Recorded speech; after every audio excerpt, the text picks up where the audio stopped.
Ya, pemirsa dan juga Doni, kita akan kembali melihat bagaimana berlangsungnya resepsi pernikahan dari Gibran dan Selvi. Kita akan langsung bergabung ke gedung Graha Sababwana, seperti itu. Kita lihat tamu-tamu siapa saja yang telah hadir di lokasi resepsi untuk kali ini. Ya, sepertinya makin malam tapi makin ramai juga ya Raya. Dan saya yakin tidak sedikit pengunjung atau undangan yang hadir di sana juga bisik-bisik soal makanan, soal busana yang digunakan. Jadi bukan cuma kita, Ra, ya. Soal kenapa pemilihan warna terhadap busana, bagaimana dengan materi atau hal-hal yang dijadikan sebagai pernak-pernik atau perhiasan. Ini tentunya juga menarik untuk dibicarakan. Iya.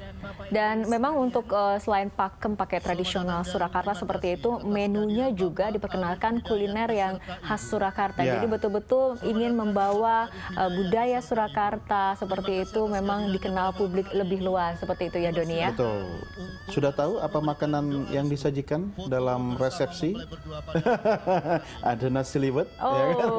Nah, ini karena Gibran juga adalah seorang pengusaha catering ya. Iya, Cili Pari kalau tidak salah ya, nama perusahaan cateringnya. Dan kita lihat di layar kaca sudah ada Gubernur Jawa Tengah, Bapak Ganjar Pranowo. Dan seperti tadi Gubernur DKI, Gubernur Ganjar juga diajak berfoto bersama oleh para tamu undangan yang lain. Banyak fans juga di sana. Ini memang dua gubernur yang sangat favorit ataupun terkenal ya, seperti itu Doni ya. Ngomong-ngomong soal makanan tadi, Rara, kembali ke makanan kalau sama saya Doni. Paling suka soal makanan. Ya, pemirsa juga tahu lah kalau melihat profil saya masih nomor satu makanan. Bukan cuma saya, nanti kita punya narasumber ya. Tapi bukan bicara soal makanan ya, soal mode ya. Dan kalau tadi Rara juga sampaikan bahwa Gibran adalah pengusaha catering, namanya Cili Pari ya. Jadi jelas sekali untuk soal makanan, mempelai pria ini langsung turun tangan ya. Untuk menangani, memilih, dan sampai detail menu-menu apa yang disajikan. Minuman saja itu ada macam-macam, mulai dari teh, gula asem, ya kan, kemudian beras kencur. Nah, beras kencur sehat loh, tapi tetap juga ada soft drink. Mungkin kalau ada tamu-tamu VIP yang berasal dari luar negeri yang mungkin lidahnya kurang akrab dengan beras kencur, oke lah, boleh minum soft drink. Gimana kalau kita selesaikan saja acaranya, kita tutup? Oh jangan, nanti nggak selesai karena makanannya juga banyak nih. Seperti ini ada serabi. Serabi Solo terkenal sekali kan? Serabi Solo. Ada nama ini makanan ringan perawan ayu. Waduh, apa tuh itu? Ya itu nama makanan ringan ya, perawan ayu. Kemudian ada sosis basah. Sosis Solo memang terkenal. Ada yang menarik nih, yaitu markobar, martabak kota Barat. Jadi di Solo itu ada lapangan Kota Barat, isinya banyak makanan di sana. Saya kebetulan 3 tahun di Solo ya. Jadi paham betul ya. Kalau tadi nampaknya Doni lebih fokus membahas mengenai makanan ataupun kuliner khas Surakarta, tapi jangan lupa memang ini mode dari busana pengantin juga tentunya menjadi sorotan. Seperti itu. Saya lihat busana aja jadi ingat makanan.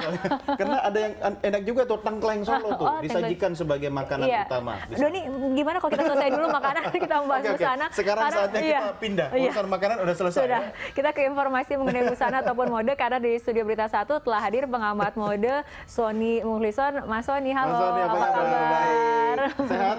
Amin. Ini hari ini kayaknya lebih sibuk dari Jokowi. Ya? Bukan mempelai saja yang sibuk, tapi Mas Sony juga kayak sibuk banget ya. Pagi. Udah sama kayak pengantin ya, dan jam 4 pagi. Oke, Mas Sony, ini melihat dari busana pengantin yang dikenakan oleh kedua mempelai, kan ini khas Surakarta seperti itu, tapi nampaknya memang elegan sekali ya Mas Sony ya. Ya, alangkah lebih elegannya lagi kalau warnanya, saya sih lebih cenderung lebih suka kalau warnanya itu merah marun. Merah marun itu sebetulnya simbolik, kalau zaman dulu kalau orang-orang Sumatera bilangnya namanya merah anggur. Merah anggur? Ya, merah anggur itu karena identik sama wine kan warnanya gitu. Jadi kalau wine, untuk event jadi kan identik dengan aura pesta malam hari dan segala macam gitu. Jadi zonanya juga lebih kayaknya lebih warnanya lebih agak sedikit bright ketimbang harus melihat warna hitam gitu. Tapi mungkin hitam ini selera dari Gibran dan juga Selvi seperti itu. Biasanya kan bicara soal selera Mas Sony, kan ada hal-hal yang menurut tradisi pakemnya bagaimana, pemilihan warna. Tapi kalau bicara selera, ada nggak yang membatasi ketika saya pengennya misalnya warna pink gitu, saya pengennya warna hijau gitu, kira-kira gimana Mas Sony? Harus disesuaikan juga. Kalau misalnya pink untuk malam hari nggak mungkin kan. Jadi kita juga harus consider bahwa kalau kita memilih sesuatu, kita harus juga mengerti occasion-nya di mana nih, gitu kan. Kalau kita memilih pink, kita suka pink, pink apa yang sebetulnya layak dikemukakan untuk malam hari. Kita jadi berdiskusi juga. Jadi apapun bentuknya, mau sederhana, mau mewah, mau apa, sebetulnya kalau dikemas dan diskusikan dengan benar akan muncul sesuatu koleksi yang lebih enak untuk dilihat gitu. Tapi pemilihan warna kembali pada selera seperti itu dan memang relatif ya seperti itu Mas. Kalau Rara suka warna apa? Merah tadi sih seperti.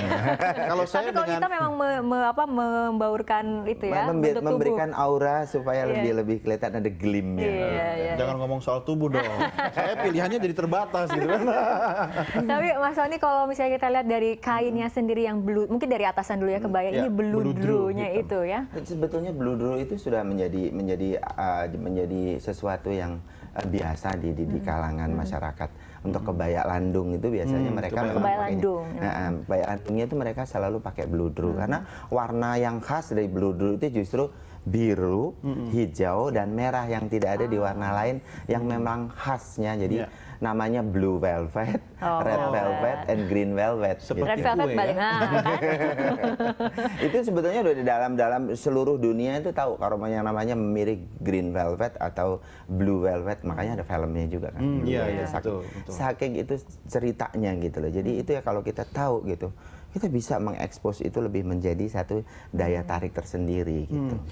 Saya pikir kalau misalnya orang suka favorit warna hitam itu lain soal. Saya setiap hari warna hitam boleh gitu. Tapi ini adalah warna yang harus tidak hanya menyenangkan diri sendiri, tapi juga dilihat sama orang lain. Apalagi tamu-tamu yang hadir. Ya, itu dia. Kalau misalnya dengan bahan dasar, saya tolong dikoreksi kalau ada istilah yang salah ya. Kan kita tidak seahli Mas Sony nih. Bahan dasar hitam. Kemudian apakah ada ornamen khusus yang memang warnanya harus misalnya kuning, silver atau apa sehingga bisa lebih menonjol terlihat? Enggak sih, sebetulnya ini cuma memang kalau baju adatnya itu memang bahan velvet, itu warnanya apa saja, tetapi kombinasinya cuma emas dan perak. Kombinasi cuma emas dan perak? Kalau yang lain enggak boleh? Nah, bukan nggak boleh, jadi istilahnya kalau orang Jawa bilang wagu aja. Oh, gitu. Wagu itu kalau kita nyanyi kan ada wagu. Oh, ini lagi lagu itu. Plesetan di resepsi pernikahan. Kalau orang Jogja Solo senangnya plesetan soalnya. Jadi istilahnya adalah bagaimana membangun suasana gitu kan. Membangun suasana itu saya pikir lihat sofanya, kursi dengan segala macam. Kalau itu color gitu ya. Terus kemudian belakang itu kan gebyoknya, warnanya juga warna yang agak gelap gitu kan. Sayang gitu bunganya dengan tambahan lighting yang lebih bagus barangkali akan lebih ini gitu ya. Ada bunga-bunga khusus yang mungkin lebih menarik ketika ada dalam sebuah resepsi? Sebetulnya